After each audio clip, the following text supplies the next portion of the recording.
A very good morning to all of you. You all know that we had started our chapter, second chapter of geography, and the name of the chapter is Physical Features of India. And we have completed its first video. और कुछ part हम कर चुके हैं जिसमें हमने boundaries के बारे में, ट्रांसफॉर्मेशन यानी प्लेट मूवमेंट्स के बारे में हमने पढ़ा था। अब यहाँ पर हम पढ़ेंगे जो गोंडवाना लैंड है वो कैसे अकर हुआ और जो हमारा हिमालय है उसका निर्माण कैसे हुआ। The oldest land mass the peninsula part was a part of Gondwana land.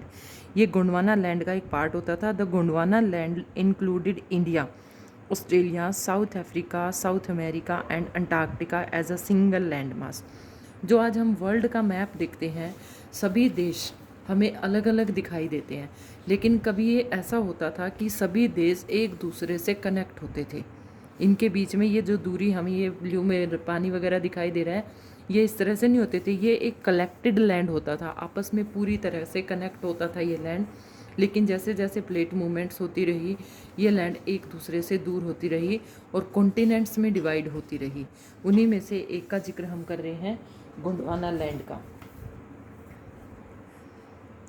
The conventional current split the crust into a number of pieces, thus leading into the drifting of the Indo-Australian plate after being separated from the Gondwana land towards north. The northernmost drift resulted in the collision of the plate with the much larger Eurasian plate.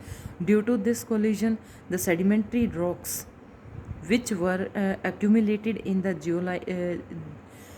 geoscline known as the Tethys were folded to form the mountain system as Western Asia and Himalaya। यहाँ पर हमने sedimentary rocks पढ़ी। Sedimentary rocks कौन सी होती हैं? जो sediments होते हैं रॉक्स के, वो सेडिमेंट्स मीन जो पीसीज होते हैं वो हवा के द्वारा या पानी के द्वारा वो मूव करते रहते हैं, एक स्थान से दूसरे स्थान पर जाते रहते हैं। इसी तरह से जब ये हिमालय वगैरह का निर्माण हुआ, गोंडवाना लैंड था, इसके कुछ पीसेस इधर से उधर, मतलब हवा से या हम पानी से कह सकते हैं कि वो इधर उधर वितरित होते रहे। अब देखो हिमालय का निर्माण कैसे हुआ। पहले क्या होता था, इधर गोंडवाना लैंड, इधर अंगारा लैंड, ठीक है। इन दोनों के बीच में एक सी होता था जिसको टेथिस नाम के सी से जाना जाता था, टेथिस सागर। यहाँ भी इसका नाम आया है, देखेंगे ऊपर। ये एक टेथिस सी होता था, लेकिन इरेजन होते रहे, ज्वालामुखी फटते रहे, भूकंप आते रहे। उससे क्या हुआ, जो गोंडवाना लैंड था और ये अंगारा लैंड था, दोनों के ही टुकड़े सेडिमेंट्स वगैरह इस टेथिस सी में भरने शुरू हो गए। और एक टाइम पे इतने भर गए ये कि पूरी तरह से जो ये टेथिस सी था वो पूरी तरह से एक मलबे का ढेर बन गया। अब ढेर बनने की वजह से ये समुद्र तो ख़त्म ही हो गया, इसमें कुछ था ही नहीं। तो उनकी जगह पे एक माउंटेन का निर्माण हुआ जिसको आगे चलकर क्या नाम दिया गया, हिमालय नाम दिया गया। तो हमने ऐसे याद रखना है कि अंगारा लैंड, गोंडवाना लैंड, अंगारा लैंड, उन दोनों से इरेजन के कारण या बाढ़ भूकंप के कारण, उसकी वजह से टेथिस सागर पानी की बजाय सेडिमेंट्स वगैरह उसमें जमा होते रहे, जिसकी वजह से हिमालय का निर्माण हुआ।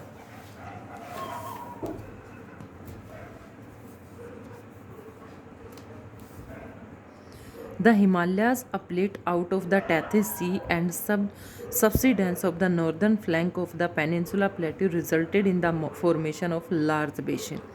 In due course of time, this depression gradually got filled with deposition of sediment by river flowing from the mountains in the north and the peninsula plateau in the south. ये हम पहले ही जिक्र कर चुके हैं कि किस तरह से जो ये सागर होता था इसको पूरी तरह से सेडिमेंट से कवर कर दिया गया। And plateaus, a flat of the excessive alluvial deposits led to the formation of the northern plains of India। और जो ये नदियों के द्वारा जो डिपोजिशन होता था उसकी वजह से जो भारत के नॉर्दर्न प्लेन्स हम देखते हैं, जो इतने सारे फर्टाइल हैं जो प्लेन, जहाँ पे हरियाणा, पंजाब वगैरह इलाका आता है, वो इन्हीं नदियों के द्वारा लाकर इन नदियों के डिपोजिशन की वजह से वो इतना फर्टाइल है। The land of India displays great physical variation, geological and peninsular plateau constitutes one of the ancient landmass on the earth's surface। It was supposed to be one of the most stable land blocks. The Himalayas and the northern plains are the most recent landforms. Himalaya है, northern plain है, ये recent landforms हैं. From the view point of geology, Himalayan mountains from the unstable zone, the whole mountain system of Himalaya represent a very youthful topography with high peaks, deep valleys and fast flowing river. तो ये किसकी वजह से है? High peak भी है, deep valleys हैं और फ्लोइंग रिवर्स वगैरह इससे बहती हैं.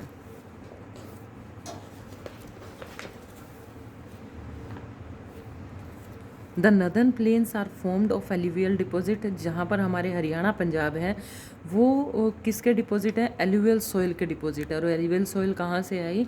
गंगा वगैरह के द्वारा जो डिपॉजिट्स जमा हुए. The peninsula plateau is composed of igneous and metamorphic rocks was gently rising hills and wild valleys. अब जो मेटामॉर्फिक रॉक्स है, इग्निशियस रॉक्स हैं, इसकी वजह से ये हिल्स वगैरह का यहाँ पर हम देखने को मिलती हैं.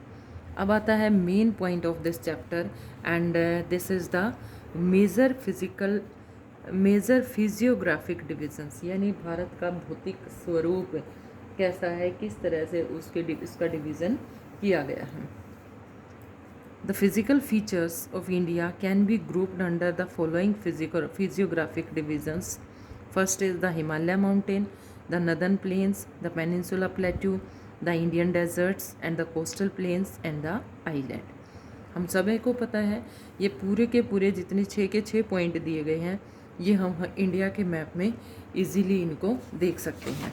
जैसे ये देखिए, पहले हम इसी को देखेंगे कि ये अलग अलग फिजिकल फीचर्स कैसे हम मैप में इनको कवर कर सकते हैं. ये देखिए, जो ऊपर वाला नदन हिमालय है ये तो नॉर्दर्न पार्ट है, इधर से नीचे ये सदर्न पार्ट, और जो इधर से ये है हमारा कोस्टल रीजन.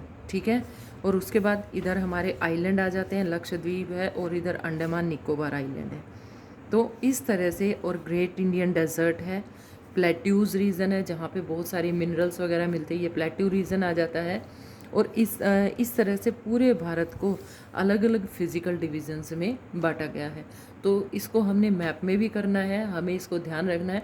पूछा जा सकता है कि अलग अलग जो भारत के फिज़िकल डिविजन्स हैं उनको मैप के द्वारा शो करें. चलो पहला देखते हैं, the Himalayas mountain. Himalayas mountain कैसी हैं? The Himalayas geological young and structurally fold mountain stretch over the northern borders of India. भारत के नदर्न साइड पे हैं. These mountains ranges run in west east direction from the Indus to Brahmaputra. यानी ये देखिए, यहाँ पे मैप में इसको अच्छे से दिखाया गया है. ये सारा का सारा हिमालय का पार्ट है. यानी ये किसकी तरफ जाते हैं? वेस्टर्न की साइड, ईस्टर्न की साइड ये इधर बढ़ रहे हैं, क्योंकि जो ब्रह्मपुत्रा रिवर है वो इधर है, और जो ये हिमालय का जो मेन ओरिजिन वो यहाँ पर हमें देखने को मिलता है.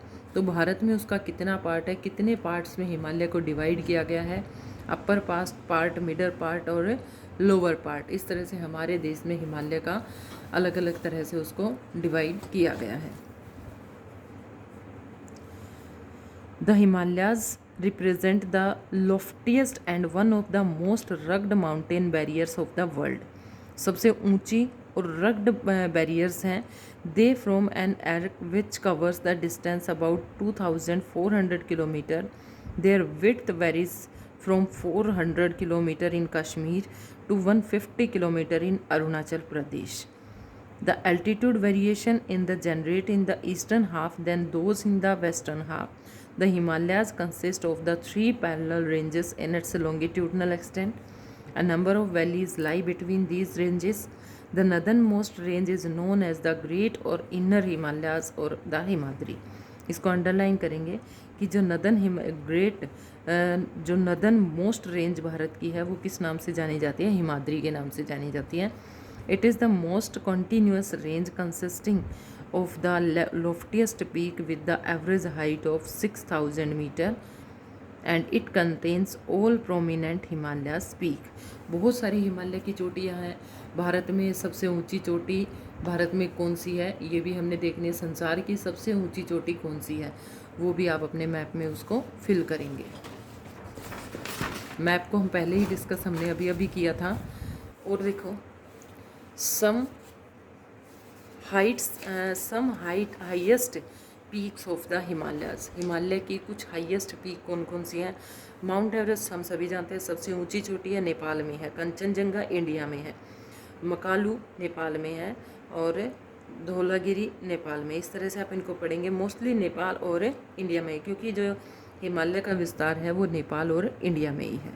The folds of the great Himalayas are asymmetrical in nature. The core of the part of Himalaya is composed of granite. किससे बनी? ग्रेनाइट से। It is perennially snow bound and a number of glacier descending from this range. बहुत सारे glaciers यानी बर्फ़ गिरती है, पानी बनता है, वो सब के सब हिमालयाज पे। Find out the name of the glacier and passes that lie in the great Himalayas. आपने उनके नेम फाइंड आउट करने हैं जो ग्लेशियर्स हिमालयाज में पाए जाते हैं।